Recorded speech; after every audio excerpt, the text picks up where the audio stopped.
Hurdling is comprised of two motions, running and jumping. In professional hurdling, the athlete uses sprinting techniques throughout the race, and when it comes to hurdling, their back is predominantly low and flat, and they keep their center of gravity as close to the hurdles as possible.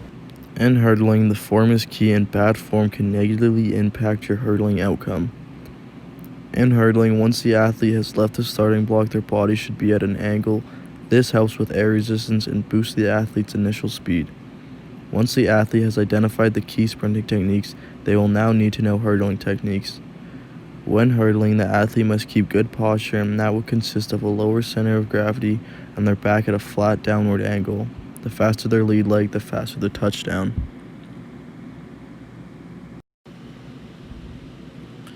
The types of joints within hurdling are hip flexion and extension, knee extension and flexion, plantar flexion, dorsiflexion, shoulder abduction and adduction.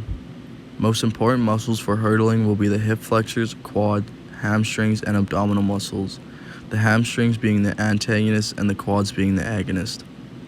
Hurdling is a general motion because it consists of linear and angular motions. In hurdling, the athlete's lead leg will be at a 110-degree angle and their trail leg will be at a 120-degree angle, all while keeping their upper body at a 5-degree angle. Throughout the majority of the race, the athlete's center of gravity will remain the same, but if the center of gravity is displaced, it can lead to awkward landing, falling, or getting injured.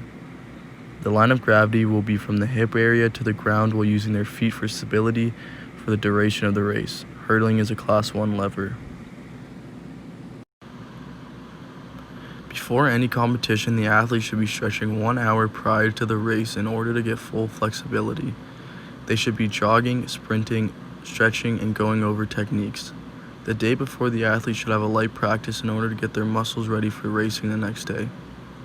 When the race starts, they must remember the proper techniques within hurdling, like keeping a low center of gravity and the rhythm of their steps before hurdling.